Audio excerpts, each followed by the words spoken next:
ကျွန်တော်တို့ဒီနေ့ကတော့ဗျာဒီမီခလုတ်ပေါ့ဗျာဒီမီခလုတ်ကဘာဖြစ်တာတော့လို့ကျွန်တော်တို့ဖြုတ်ကြည့်လိုက်တော့ဝါယာဂျိုးလေးရဲ့ပုံစံလေးကဒီတိုင်းလေးဗျဒီတိုင်းမှာဒီကောင်ဒီလိုကျွမ်းတယ်ဒီလိုလေးဖိတယ်ဒီလိုလေးပြီးသွားဒီလိုလေးပြီးသွားပါတော့ပြီးသွားတယ်မှာဒီလိုလေးပူသွားပေါ့ပူသွားတာမျိုး short ဖြစ်ပြီးတော့ကိုယ့်ရုပ်ကားတွေဖြစ်သွားတာဒီပြစ်ချက်လေးတစ်ခုတွေ့တယ်ပေါ့နော်အဲကြတော့ကျွန်တော်တို့လောလောဆယ်အနေထားမှာတော့ဒီကောင်လေးera တစ်ချက်တွေ့တယ်ပေါ့နော်အဲကြောင့်ကျွန်တော်ဒီဝါလေးကိုဖြတ်ဆက်လောက်အောင်ဒီတစ်ချက်ရင်မကောက်ဘူးဗျနောက်ထပ် era ကိုကျွန်တော်တို့ဒါကြည့်လိုက်တဲ့အခါမှာကျွန်တော်တို့ဟာဆိုပလက်ပေါက်ထိုးမယ်ပေါ့နော်ထိုးရင်ဒီဘက်ကတော့ထိုးရအောင်ဒီဘက်ကထိုးမရအောင်ဟောရအောင်ဒီဘက်ကထိုးရရင်ဟိုဘက်ကထိုးမရအောင်အဲ့လို era တက်နေရပါဗျာသိအောင်ဟောဒီမဲ့ကြည့်ဒါလေးဆိုရင်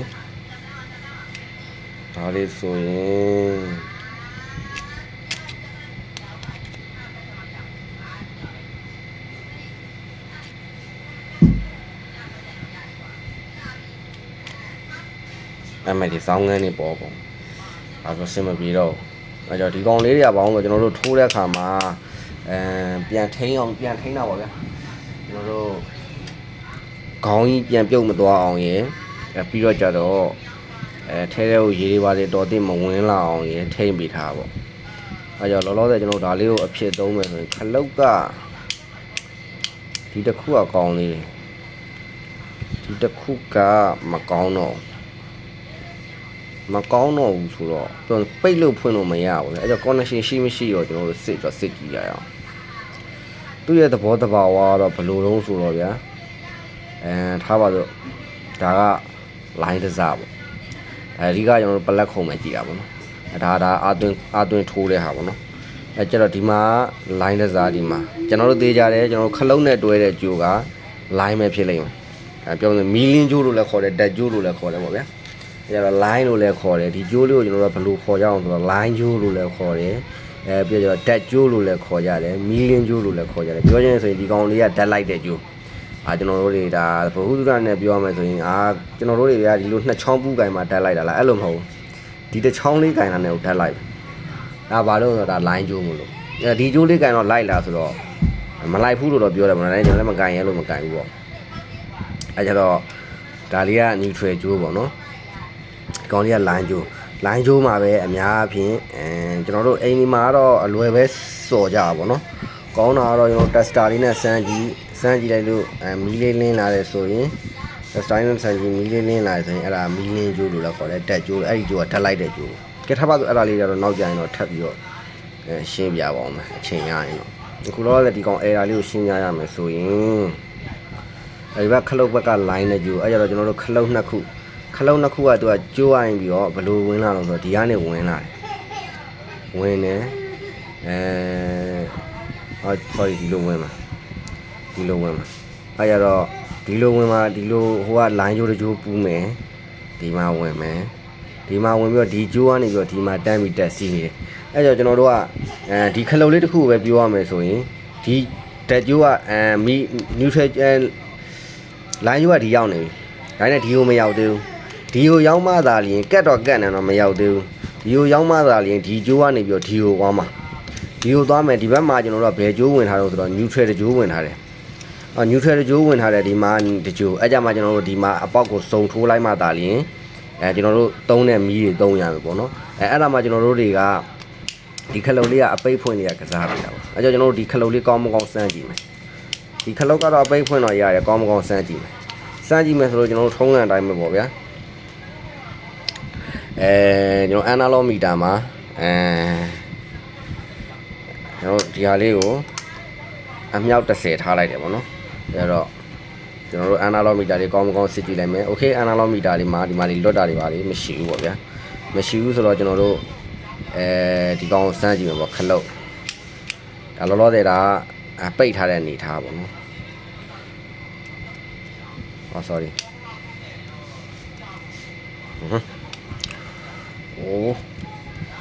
ရော့ကွာအောက်လှမ်းထောက်လိုက်မှာဒါကကျွန်တော်တို့ပိတ်ထားတဲ့အနေထား ပိတ်ထားတဲ့အနေထားတဲ့အဲ့တော့ပိတ်ထားတဲ့အနေထားပိတ်ထားတဲ့အနေထားမှာကျတော့လက်တံလေးကတက်မလားနော်အဲ့ဒါပိတ်ထားတဲ့အနေထားမှာကျွန်တော်တို့ဟိုဘက်တစ်စဒီဘက်တစ်စကိုဒီလိုလေးထောက်ထားကြည့်လိုက်မယ်ထောက်လိုက်တော့ဟိုကောင်လေးကတက်မလားအဲ့လိုနဲ့ပဲကျွန်တော်တို့တွေကခလုတ်ကိုဒီဘက်ကခလုတ်လေးကိုဖွင့်ကြည့်လိုက်မယ်ဒီဘက်ကဟာလေးကိုပြန်ထောက်ကြည့်လိုက်မယ်အဲလေတက်လာအဲ့တော့ကျွန်တော်ခလုတ်ကောင်းသေးတယ်ဒီခလုတ်ကကောင်းတယ်အပိတ်ဖွင့်ကစားလေးတယ်ဒါဆိုကျွန်တော်ဒီခလုတ်ကိုတစ်ချက်ကြည့်ကြစို့ဒီခလုတ်ကပိတ်လို့ဖွင့်လို့မရတော့ဒါနဲ့ကျွန်တော်တို့နောက်မှာ connection ရှိသေးတာတကယ်လို့မရှိဘူးဆိုရင်ကျွန်တော်တို့ကကောင်းတာဘာလုပ်လိုက်မလို့သူနဲ့ကိုတခါတည်း join ပေးလိုက်မယ်ဒီခလုတ်ဖွင့်တာနဲ့ဒီနှစ်ခုသလုံးရဘူးအဲ့လိုပုံစံ join ပေးလိုက်မယ်အကြတော့ဒီကောင်ကိုဒီကနေပြန် join လိုက်မယ်ဒါဆိုရင်ကွတ်သွားတယ် okay အဲ့ဆိုရင်ထားလိုက်အဲ့တော့ဒီခလုတ်ကောင်းမကောင်းတစ်ချက်စမ်းကြည့်မယ် okay ခလုတ်ကပွင့်နေတဲ့အနေထားနဲ့သေးနေတာပေါ့နော်ခလုတ်သေးနေအဲ့ကြတော့ပွင့်တဲ့အနေထားနဲ့သေးနေတာဆိုအဲ့ဆိုပြောမယ်ဆိုရင်ကျွန်တော်တို့ဒီတိုင်းလေးပြန်ပြီးတော့သုံးမယ်ဆိုရင်တော့ဒီတိုင်းလေးပြန်ပြီးလုံးမယ်ဆိုရင်တော့တေးကြတယ်ဒီအပေါက်ကလုံးဝမီးမြဲနဲ့ထွက်နေလိမ့်မယ်အဲ့ကြတော့မီးမြဲနဲ့ထွက်နေလိမ့်မယ်ဆိုတော့ကြထားလိုက်တော့အဲ့တော့ဒီခလုတ်ကတော့ဒီတိုင်းပဲထားလိုက်တော့မယ်ဆိုတော့ okay ပြီးသွားပြီဆိုတော့ဒီကြိုးလေးလဲရမယ်ပေါ့နော်ဒီကြိုးလေးလဲရမယ်ဒီကြိုးလဲရမယ်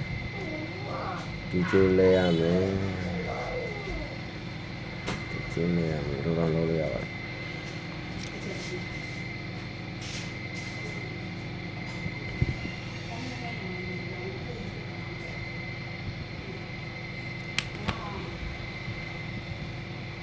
โอเคဒီကောင်လေးပြီးမှလဲမယ်လောလောဆယ်ဒီကောင် error ရှင်းရအောင်ဒီကောင်နဲ့ထဲထဲမှာကသူကအဲ့ဒီ spline လေးတွေထည့်တာအဲ့ဒီ spline လေးတည်သွားတော့ကျိုးသွားဆိုလည်းဖြစ်နိုင်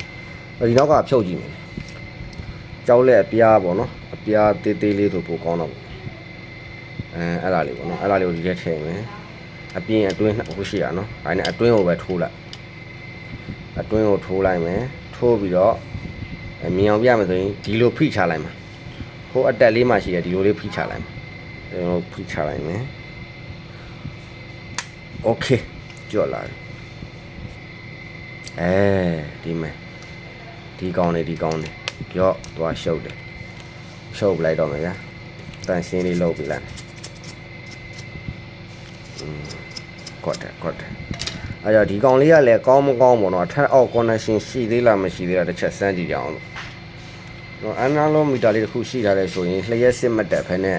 လျှက်စစ်စီးမစီးပေါ့နော်ပတ်လန်းနေပြတ်မပြတ်ကျွန်တော်တို့စမ်းထားလို့ရတယ်ပေါ့နော်အဲ့တော့အမြောက်30မှာပဲထားတယ်โอเคရှိတယ်ဒီဘက်ကတစားထိုးမယ်โอเคရှိတယ်ဒီဘက်နဲ့ညှိနေလားပြောနေအနီနဲ့နဲ့ပေါ့ဗျာ line နဲ့ neutral နဲ့ညှိနေလားတစ်ချက်တားကြည့်မယ်မညှိဘူးညှိနေတယ်ဆိုရင်တော့ဒါလုံးဝအဆင်မပြေဘူးအဲ့ကြတော့ဒီကောင်လေးကကောင်းတယ်ကျွန်တော်အခုလောလောဆယ်ဘာလုပ်လိုက်တုံးဆိုတော့ဒါကလေးနှုတ်ပလိုက်တယ်ဖြုတ်ပလိုက်တယ်ဘာလို့လဲကျွန်တော်တို့ထိုးမရလို့โอเคအဲ့ဒီကောင်ပြီးရင်ဆိုရင်ကျွန်တော်တန်ရှင်းလေးလုပ်လိုက်မယ်ပြီးရင်ပြန်တက်မယ်ပြန်တက်ရင်တော့လွယ်ပါတယ်ဖိထားလိုက်အဲ့လိုပဲဒီဘက်ကကောင်လေးကလည်းဒီမှာကိုလိုကန်တာတွေကိုဖြည့်နေနော်ကန်လန်ကိုလိုတွေကိုဖြည့်နေအဲ့ကြတော့ရှုပ်တယ်ဒီကောင်မှဖြုံးတယ်ဒီကောင်ထဲရရင်ထိုးအပြင်ထိုးလို့ရလားတော့မသိဘူးထိုးကြည့်တော့လွယ်ဘူးရအတွင်းရမယ်ထိုးဒီလိုပဲနော်ထုံးစံတိုင်းမှာအောက်ကိုဖိချလိုက်မယ်အဲ့ဒီအပြောက်ထဲထဲဝင်အောင်ထိုးမယ်ဝင်သွားရင်နော်ဖိချလိုက်မယ်သူတယ်လေးပါတာဟုတ်ဗျာနော်တယ်လေးပါအဲ့ဒီတယ်လေးကနေပြုတ်ကြတာဟောကြည့်ဒီကောင်ဆိုရင်ကြည့်ဒီမှာစပလိန်တောင်မှာပါတော့ပါတယ်ငုတ်စီလေးပါတော့တယ်ဘယ်နာကျူပြတ်ထောင်အောင်ဒီမှာကြည့်ဒီကောင်ကတော့စပလိန်ပါသေးတယ်ဒါနဲ့မသုံးတော့ပါဘူးငါပလိုက်တော့လောက်ပြထားတော့ဆင်ပြေပါအဲဆိုရင်ဒီခလုတ်ကလည်းပြန်ပြီးထိုးလို့ရတာအဲတော့ထုံးစံတိုင်းမှာပြန်တက်မယ်ဆိုရင်တော့ဟောဒီကောင်လေးကျွန်တော်စမ်းကြည့်အောင်လို့ connection ရှိလားမရှိလား okay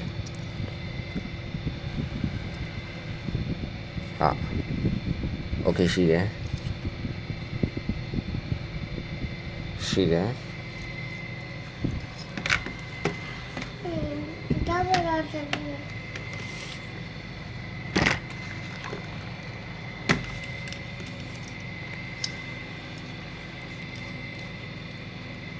ရှိတယ်ရှိတယ် OK ပြန်ထည့်မယ်ပြန်ထည့်မယ်ဟုတ်ကျွန်တော်တို့ပြီးသွားပြီဆိုတော့ဒီကနေပြီးတော့ဟိုထိဒီမှာဒီကျိုးကလဲရမှာနော်ဒီကျိုးလဲရမှာဆိုဒီခလုံးမကောင်းမဲ့တူတူဒီခလုံးကတော့ပွင့်တော့ပွင့်တယ်မကောင်းမဲ့တူတူဖြုတ်ပလိုက်တော့မယ်ရှုံလုံးမဟုတ်လဲကျိုးလဲချောင်းနဲ့ဝင်မှာတူဝါရတိတ်တော့ရှိတယ်ခဏလေးဝါတိတ်တော့လောက်ပြီးတော့ကျွန်တော်တို့ဝါရတိတ်လေးရပါပြီအကြတော့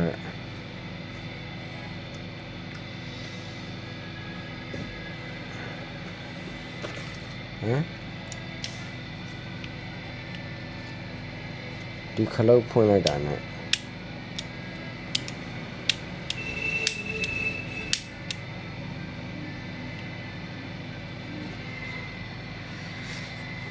ဒီခလုတ်ဖွင့်လိုက်မယ်ဖွင့်လိုက်တယ်ဆိုရင်ဒီကောင်ဒီရောက်လာဒီနှစ်ခုကညီသွားပြီဖြစ်တဲ့အတွက်ဒီကောင်ကနေဒီရောက်ဒီကနေဒီရောက်အဲ့တော့ဒီခလုတ်ကလိုတော့မလိုဘူးပဲမလိုဘဲနဲ့တော့ဘာလို့ထဲတာဒီဘာလို့ချွာထားလဲ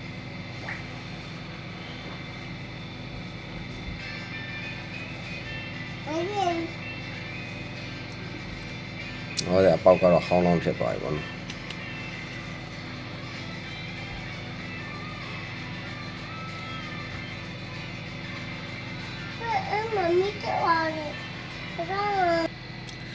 ကဲကျွန်တော်တို့စဉ်းစားပြီးပြီဗျာ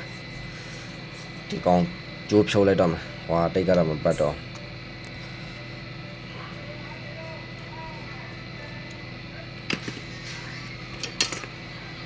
ဖြုတ်မယ်ဟောဒီကောင်ဟွာကျိုးပေါက်ဒီဘက်ကနေဖြတ်ထိုးရင်တော့မှီသေးတယ်ဗျအဲ့လိုလေးဖြတ်ထိုးရင်ထိုးလိုက်အဲ့လိုလေးဖြတ်ထိုးရင်ထိုးလိုက်မယ်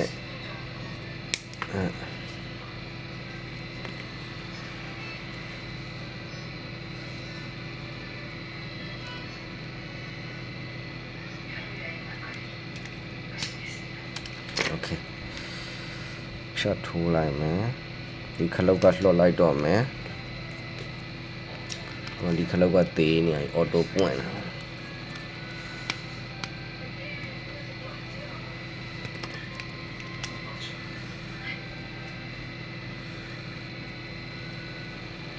ာဟိုကျိုးတောင်မလို့တော့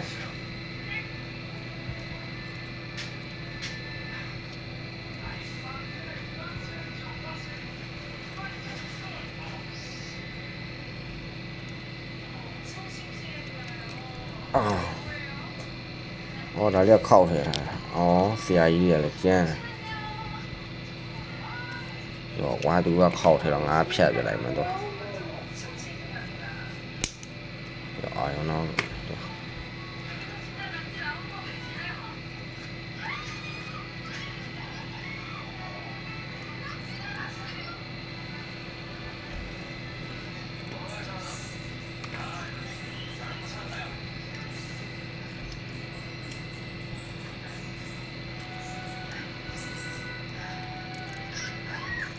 ရော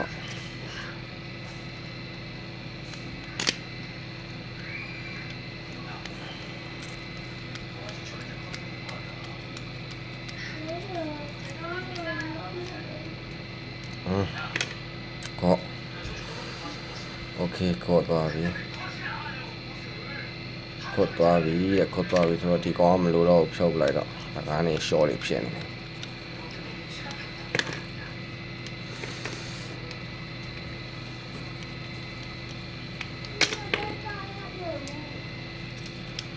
နော်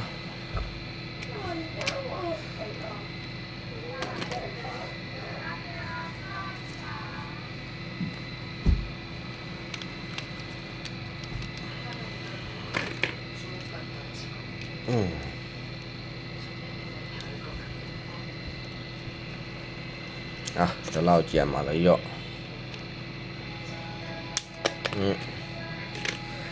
老见你来讲，老不来到没，只要你把个小撇他，小撇比不呢，所以就看样，嘛提来撇比没不得的，我们老里撇来那么了，要人家这边接比他来。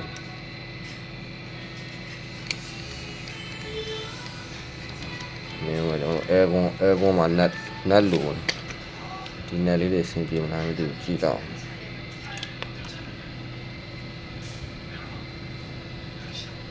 ปีแล้วไม่ท้ายแล้ว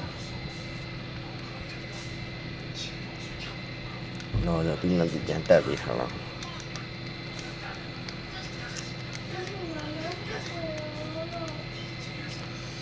ဒီကောင်လေးကတော့ဒီခလုတ်ကိုမပြတ်တဲ့အတွက်ဒီခလုတ်ကိုမသုံးတော့ဘူးပေါ့ဗျာမသုံးတော့ကြောင့်ကျွန်တော်တို့တွေပဲဘာလုပ်မလို့ဆိုတော့ဒီတကြိုးကလည်းမလို့တော့ဖြုတ်လို့ရတော့ဒီကောင်ဖြုတ်မယ်ပေါ့နော်ဖြုတ်လောက်မယ်ဗျာကဲဆွဲဖြုတ်လိုက်ပြီရော့ဒီကောင်မလို့တော့သူများနေပြင်တာဝါယာကြိုးတွေလို့ကျွန်တော်တော့ဝါယာကြိုးတွေပို့နေအစားရဟိုဘက်ထိပ်တရားကြီးထွက်နေ၎င်းနေလျှက်စစ်တွေခုန်ကူးကိုမလိုလားတာတွေဖြစ်ကုန်မှာဆိုတော့ကျွန်တော်တော့ကွက်တီနီရွာလေးပဲလုပ်ပြလိုက်တယ်ရော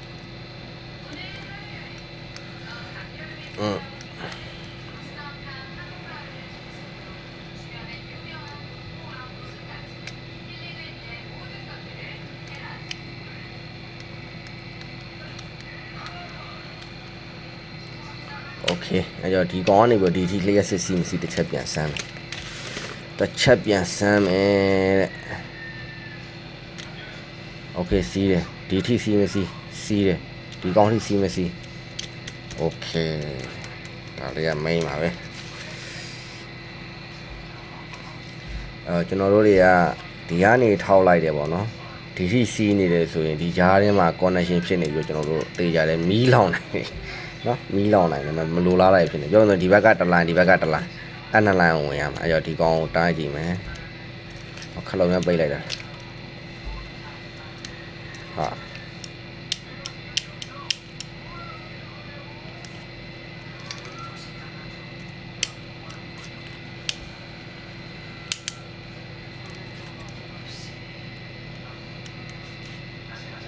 โอเคกดတယ်မိုက်တယ်အဆင်ပြေသွားပြီပိတ်ကြည့်လိုက်မယ်မလိုက်တော့ဘူးမစီးတော့ဘူးဒါဆိုရင်ကျွန်တော်တို့ဒီခလုံးလေးကတော့ကောင်းတော့ကျွန်တော်တို့ဟိုဘက် main ရိုးကနေပြီးတော့ line ရိုးကိုဒီမှာတစ်ချောင်းထည့်မယ်ဒီခလုံးကမသုံးတော့မသုံးတဲ့ခလုံးကိုပြီးရင်တိတ်ကတ်မယ်ကြက်ချေကပြလိုက်ဒီခလုံးသုံးမယ်ဒီကောင်ဝင်မယ်အဲ့တော့ကျွန်တော် line ရိုးကဒီမှာပူးမယ်ဒီမှာထည့်မယ်ဒါကို neutral ထည့်မယ်ဒီမှာတော့အကျိုးမပါတော့ဘူးပေါ့ဗျာဒါကျွန်တော်တို့ကအကျိုးပါလဲအကျိုးကကျတော့ကျွန်တော်တွန့်လေးပေါ့နော်အဲ့ဒီအကျိုးကကျတော့အကျိုးပေါက်ထဲထည့်ပေးလိုက်ကော့ပြီးသွားတယ်အဲ့ကျွန်တော်တို့သွားပြီးတော့တက်မယ်အဲ့ဒီကောင်လေးကဒါလေးက line ကျိုးပေါ့နော် line ကျိုးကဒီမှာ line ကျိုးမှာထိုးမယ်လူထွဲကြတော့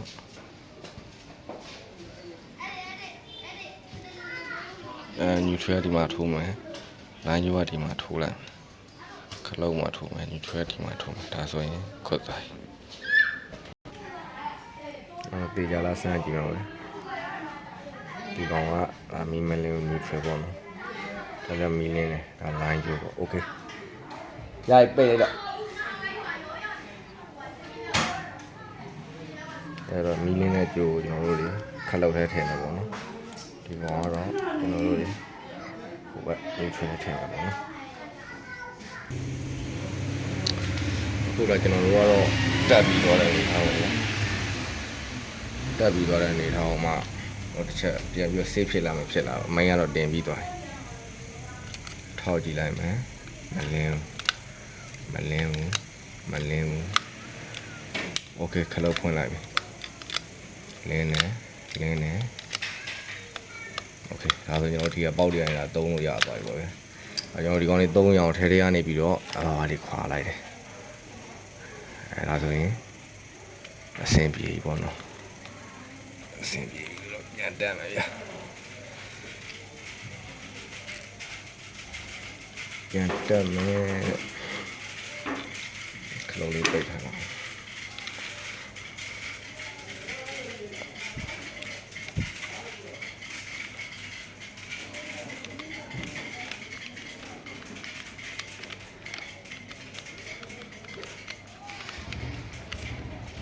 ဒီဆိုရင်အဆုံးထိမကြက်သေးဘူးနည်းနည်းချန်ဟာကျွန်တော်ညှိရရှိညှိအောင်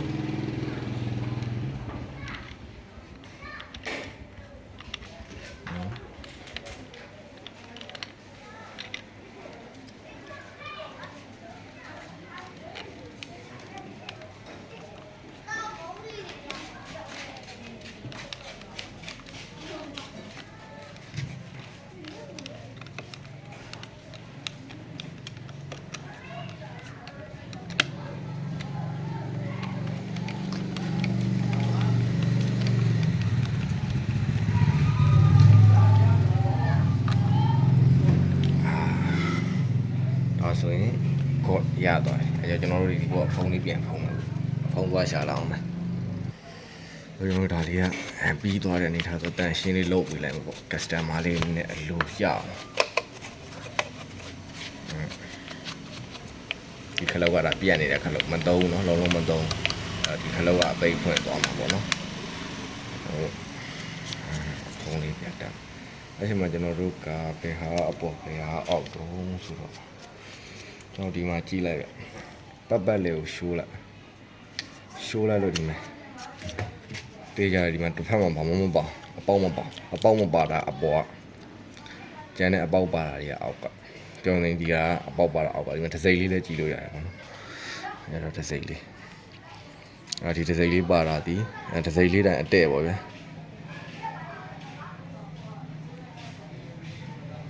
ထားလိုက်ပါတော့အဲ့ကြတော့တစ်စိမ့်လေးတော့အတဲ့ဆိုတော့ဒီတိုင်းတက်လိုက်တကယ်လို့လှမ်းရင်းပြီဆိုရင်ကျွန်တော်တို့ဘယ်လိုလှမ်းရမလို့ဆိုတော့ဒီမဲ့အဝါလေးရှိရပေါ့နော်ကြောက်လက်ပြားလေးနဲ့ဒီဘက်အပေါက်လေးကိုထိုးကလန့်ဒါမှမဟုတ်ရင်ဒီအောက်ပေါက်လေးကိုထိုးကလန့်အဲ့လိုအစင်ပြီးလို့ကလန့်ပြီးတော့ခွာလို့ရတယ်ဒါကတော့ပြီးသွားပြီဆိုတော့ပိတ်လိုက်ဒါဆိုရင်ငြိမ်သွားပြီဒါဆိုရင်ကျွန်တော်တို့သုံးမယ်ဆိုရင်သုံးရတယ်အဲ့တော့လောလောဆယ်ကျွန်တော်တို့ဒီမှာမီမလင်းနေဘာလို့မလင်းသေးရတော့လျှက်ရမကူးရအောင်ဆိုတော့ခလုံးမဖွင့်သေးလို့ခလုံးဖွင့်ရင်ကူးပြီဒီဘက်ကတော့ဒါမကူပါဘူးကူးရင်တော့ဒါသူ့တဘောင်းမဟုတ်လင်းရှော့ဖြစ်โอเคကောင်းပါပါဒီနေ့မီခလုတ်တစ်ခုကတော့အဲကြတော့ကျွန်တော်တို့ဒီနေ့ကတော့ပြီးသွားပြီပေါ့ဗျာသူများတွေကတော့ဝါရင်းသမားတွေကတော့ဝါချိုးတွေလိုတယ်နဲ့ကျွန်တော်ကတော့ဝါရချိုးကဒီမှာတစ်ပင်ပြီးတော့နောက်တစ်ပင်ဒီမှာတစ်ပင်နှစ်ပင်ဝါနှစ်ပင်ပို့တယ်ပေါ့ဗျာကျွန်တော်တော့ဝါရနှစ်ပင်ပို့သွားပါတယ်ပြီးတော့ကျွန်တော်ဗာလေးတွေပို့တော့ဆိုတော့နောက်စောစောမောင်းကလေးလေးပေါ့နော်ကျွန်တော်ခလုတ်ရဲ့ထိပ်မှာရေအတော်အသင့်မဝင်အောင်တကယ်တမ်းတော့ပါရင်အကောင်းဆုံးပေါ့ဗျာဒါနဲ့ပါရင်လည်းထိုးရခက်တယ်အဲဒါတော့မပိုင်လဲရေဆိုကြီးနဲ့ကြိုင်အရှင်းမပြေမှာဆိုတယ်ဒါကျွန်တော်အချုပ်အနေနဲ့ပြောချင်တာပါအောင်ဆိုတော့ခလုတ်မှာတကယ်လို့ခလုတ်ရှိတဲ့ဘက်ကိုလိုင်းမထိုးပဲနဲ့မီးလင်းတဲ့ဟာမထိုးပဲနဲ့ကျွန်တော်တို့ဒီတိုင်းထိုးတယ်ဆိုရင်ကျွန်တော်တို့တွေဓာတ်လိုက်တာတွေပါတယ်ဖြစ်ဖို့လားလာများတယ်ပေါ့နော်လိုက်တယ်လို့ပြောတာမဟုတ်တော့အလားလာများတယ်ပေါ့အဲကြတော့အကြောင်းမျိုးတွေရှိတာပေါ့နော်လိုက်တဲ့အကြောင်းကြီးတွေကတော့အဲကြတော့ကောင်းပါပြီအဲကြတော့တခုဆိုရင်ကျွန်တော်တို့တွေဒါ analog meter လေးဖြစ်ဖြစ် digital meter လေးဖြစ်ဖြစ်တခုလေးရှိတယ်ဆိုရင်ကျွန်တော်တို့တွေသုံးတဲ့အခါမှာပို့ပြီးတော့ safe ဖြစ်တာပေါ့ဗျာငါစမ်းကြည့်လောက်အောင်မယ်ဒါလေးကရလားမရလားမသိဘူးမီးဖွင့်လိုက်တယ်ဆိုရင်တကယ်လို့မထိဘူးဆိုရင်အောင်သွားပြီပေါ့ထိတယ်ဆိုရင်တော့ဘောင်းဆိုသွားပြီ breaker ပြတ်ရင်ပြတ်မပြတ်ရင်အနာလေးကခလုတ်ပြတ်ပေါ့ဖြူပြတ်ပေါ့အဲ့လိုအနေထားလေးရှိတယ်အဲ့ကြတော့ဒါမိုးလေး analog meter လေးရှိရဆိုရင်တော့စင်ပြေတာပေါ့အဲ့ကြတော့ဒီနေ့ကတော့ကျွန်တော်တို့ကလေးလေးတွေပို့တယ်ဝါယာနှစ်စပို့တယ်ကဲအဲ့ကြတော့တကယ်လို့ကိုယ့်အိမ်မှာမီးခလုတ်တွေပါလေးရှိတယ်ကောင်းလားမကောင်းလားသိကျင်တယ်ဆိုရင်တော့အဲ့လိုလေးစမ်းကြည့်ပါဗျာစမ်းကြည့်လို့ကောင်းတယ်ဆိုရင်ပြင်ကြည့်ပေါ့ပြင်ကြည့်လို့ ကိုဖောင်ကိုထပ်ဆန်းပြီးတော့ safe ဖြစ်တယ်ဆိုတော့မှကိုဖောင်ကိုစိတ်ကူးတွေကနေပြီးတော့ပုံဖော်ကြည့်တဲ့လျှက်စစ်ပတ်လန်းလို့ပုံဖော်ကြည့်လို့ကောင်းတယ်ဆိုတော့မှပဲလောက်ပေါ့မတက်မကောင်းဘူးဆိုရင်တော့တစ်ခုမှ8000 9000 1000လောက်ရှိတယ်အဲ့လောက်နဲ့မမိုက်နဲ့ပေါ့ဗျာအဲ့လောက်လေးနဲ့ကိုဖောင်ကိုတွားပြီးတော့ပဲဝယ်လိုက်တာကောင်းပါတယ်တကယ်လို့ကိုယ်တိုင်မတက်ဘူးဆိုရင်လည်းတက်လူကိုခေါ်ပြီးခိုင်းလိုက်တာကောင်းပါတယ်အဲ့ကြတော့စမ်းနေတဲ့ညီကိုတွေရှိတယ်ဆိုရင်တော့စမ်းကြည့်လို့ရပါတယ်အဲ့ကြတော့အားလုံးကိုကျေးဇူးတင်ပါတယ်နောက်ထပ်ဘယ်လိုဟာလေးတွေနောက်နေ့ဆက်ပြီးပြင်ရမလဲဆိုတာကျွန်တော်ရဲ့ပတ်ဝန်းကျင်မှာရှိတဲ့ပြင်ရမယ်ဆင်ရမယ်အပိုင်းလေးနဲ့ကျွန်တော်ထပ်ပြီးတော့ပြန်လဲစုံတွေ့ပါအောင်ကျေးဇူးတင်ပါတယ်